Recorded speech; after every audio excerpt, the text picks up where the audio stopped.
കർത്താവായ യേശുക്രിസ്തുവിന്റെ പരിശുദ്ധമായ നാമത്തിൽ എല്ലാ പ്രിയപ്പെട്ടവർക്കും മോർണിംഗ് ഡ്യൂവിന്റെ പുതിയൊരു പ്രഭാത വചന ധ്യാനത്തിലേക്ക് സ്വാഗതം. കഴിഞ്ഞ ദിവസങ്ങളിലെ ആത്മീക വചന ചിന്തകൾ നിങ്ങളുടെ ഓരോരുത്തരുടെയും ജീവിതത്തിൽ വളരെ അനുഗ്രഹപ്രദമായി തീർന്നു എന്നറിയുന്നതിൽ എനിക്ക് വളരെ സന്തോഷമുണ്ട്. ഈ ദിവസങ്ങളിലൊക്കെ നമ്മൾ എഫീസ്യ ലേഖനം 5-ാം അധ്യായത്തിലൂടെയുള്ള ചിന്തകളിലൂടെയാണല്ലോ കടന്നു പോകുന്നത്. തീർച്ചയായിട്ടും ഇപ്രകാരമുള്ള ആത്മീക ചിന്തകൾ നമ്മുടെ ജീവിതത്തിൽ വളരെയധികം പ്രാധാന്യമുള്ളതാണ്, നിർണായകമാണെന്ന് നമുക്ക് എല്ലാവർക്കും ബോധ്യമുള്ളതാണല്ലോ. ഈ ദിവസങ്ങളിലൊക്കെ നമ്മൾ ചിന്തിക്കുന്ന ചിന്തയുടെ ഒരു പൊതുവായ ഹെഡിങ് എന്താണെന്ന് ചോദിച്ചു കഴിഞ്ഞാൽ, ഈ ഭൂമിയിൽ നമുക്ക് എങ്ങനെ ദൈവവചനപ്രകാരം, ദൈവത്തിന്റെ ഇഷ്ടപ്രകാരം നമുക്ക് ജീവിക്കുവാൻ സാധിക്കുമെന്ന് ദൈവവചനം പറയുന്നു എന്നുള്ളതാണ്. ഇതിലൂടെ നമ്മുടെ ജീവിതത്തെ നമുക്ക് കൂടുതൽ നല്ലതാക്കുവാനും ദൈവഹിതപ്രകാരം നമുക്ക് ജീവിക്കുവാനും നമ്മുടെ എല്ലാവരുടെയും ആത്യന്തിക ലക്ഷ്യമായ ആ നിത്യജീവനിലേക്ക് നമുക്ക് കടന്ന് നമ്മുടെ മരണശേഷം ഈ ഭൂമിയിലെ ജീവിതത്തിന് ശേഷം ദൈവം നമുക്ക് നൽകാൻ പോകുന്ന ആ നിത്യ ജീവിതത്തിന് വേണ്ടി ഒരുങ്ങുവാനും തക്കവണ്ണം ദൈവം നമ്മെ സഹായിക്കും. കഴിഞ്ഞ ദിവസം നമ്മൾ ചിന്തിച്ച് നിർത്തിയത് എഫേസ്യ ലേഖനം 5-ാം അധ്യായം അതിന്റെ 21-ാമത്തെ വാക്യമായിരുന്നു. ക്രിസ്തുവിന്റെ ഭയത്തിൽ അന്യോന്യം കീഴ്പ്പെട്ടിരിപ്പീൻ എന്നുള്ള വളരെ പ്രധാനപ്പെട്ട വാക്യം. ക്രിസ്തുവിന്റെ ഭയത്തിൽ ആണ് നമ്മൾ ജീവിക്കേണ്ടത്. ക്രിസ്തുവിന്റെ ഭയത്തിൽ നമ്മൾ തമ്മിലുള്ള ബന്ധങ്ങൾ അപ്രകാരവും ആയിരിക്കണം. ഇത് വളരെ പ്രധാനപ്പെട്ട കാര്യമാണ്. അടുത്ത വാക്യങ്ങളിലേക്ക് വരുമ്പോഴാണ് ഈ ക്രിസ്തുവിന്റെ ഭയത്തിൽ നമ്മൾ അന്യോന്യം കീഴ്പ്പെട്ടുള്ള ജീവിതം അത് എപ്രകാരമാണ്, പ്രത്യേകിച്ച് കുടുംബ ബന്ധങ്ങൾ, ഭാര്യ ഭർത്താവുമായിട്ട് അല്ലെങ്കിൽ ഭർത്താവ് ഭാര്യയുമായിട്ടുള്ള ബന്ധം, അതുപോലെ മാതാപിതാക്കൾ മക്കളുമായിട്ടുള്ള ബന്ധം, മക്കൾ മാതാപിതാക്കളുമായിട്ടുള്ള ബന്ധം, അതേപോലെ തന്നെ നമ്മളുടെ പൊതുവിലുള്ള സാമൂഹ്യ തലത്തിലുള്ള നമ്മുടെ ബന്ധങ്ങൾ, ഇവയെല്ലാം തന്നെ അപ്പോസ്തലൻ പൗലോസ് ഈ കാര്യങ്ങളെല്ലാം പരാമർശിക്കുന്നുണ്ട്.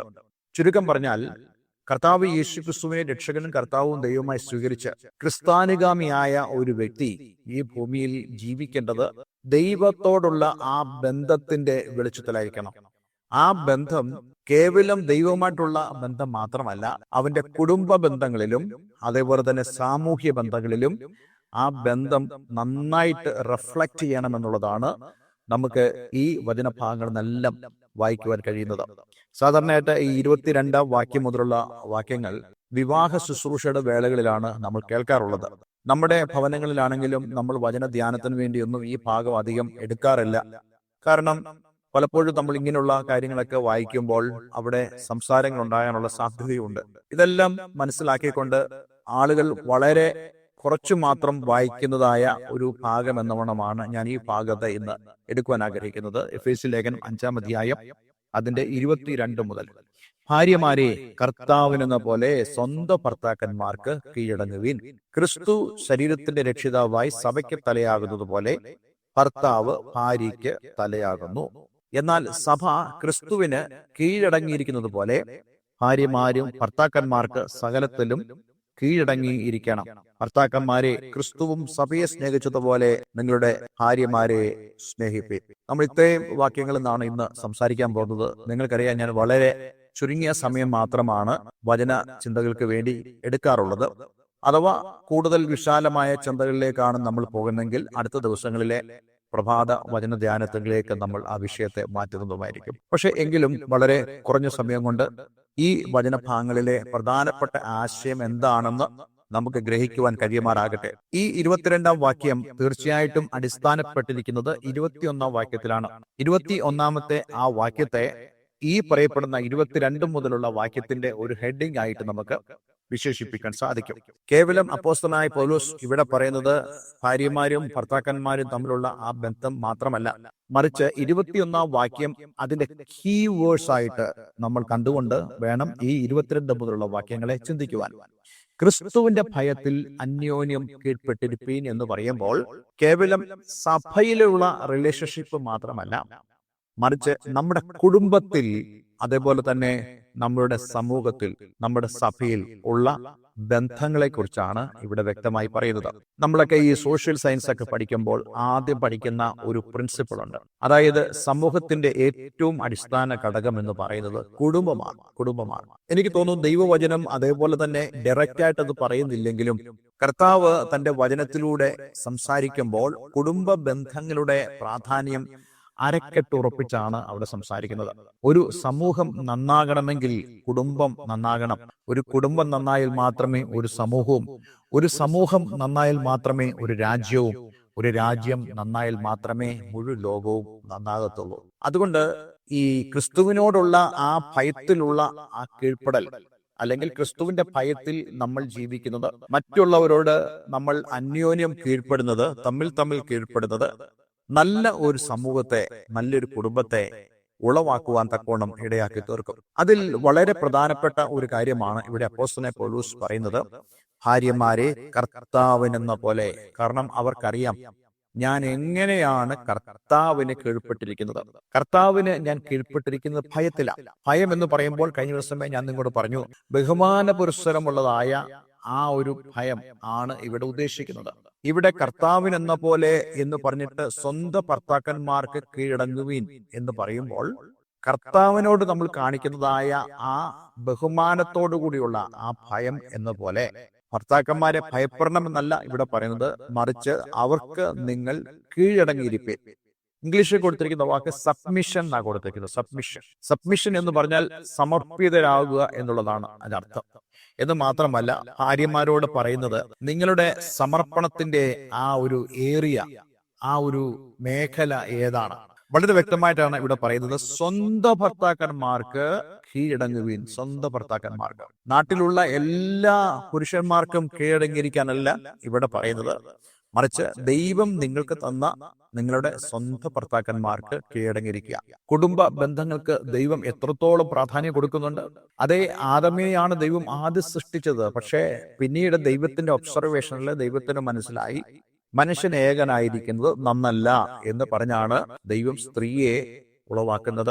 നോക്കണേ, അങ്ങനെയാണെങ്കിൽ ഈ കുടുംബം എന്നുള്ളത് ദൈവത്തിന്റെ പ്ലാനിൽപ്പെട്ട കാര്യമാണ്. കഴിഞ്ഞ ദിവസം നമ്മൾ ചിന്തിച്ചതുപോലെ ദൈവത്തിന്റെ ഇഷ്ടത്തിൽപ്പെട്ട കാര്യമാണ് കുടുംബം എന്ന് പറയുന്നത്. പക്ഷേ ആ കുടുംബ ബന്ധങ്ങൾ എങ്ങനെയായിരിക്കണം? കേവലം ഒരു അന്ധമായ റിലേഷൻഷിപ്പ് അല്ല, മറിച്ച് നമുക്ക് ക്രിസ്തുവിനോടുള്ള ബന്ധത്തെക്കുറിച്ച് വചനത്തിലൂടെ മനസ്സിലാക്കാനും, അതേപോലെ തന്നെ നമ്മുടെ ജീവിതത്തിൽ ക്രിസ്തുവിനോടുള്ള ആ ബന്ധം നമുക്ക് വ്യക്തമായും കാണുവാനും അറിയുവാനും അനുഭവിക്കുവാനും കഴിയുന്നത് പോലെ നാം നമ്മളുടെ ഭർത്താക്കന്മാർക്ക് സമർപ്പണത്തോടുകൂടെ ആയിരിക്കണം. നാട്ടിലുള്ള എല്ലാവരോടുമല്ല, നിങ്ങൾക്കായി ദൈവം തന്ന ഭർത്താവിനോട്.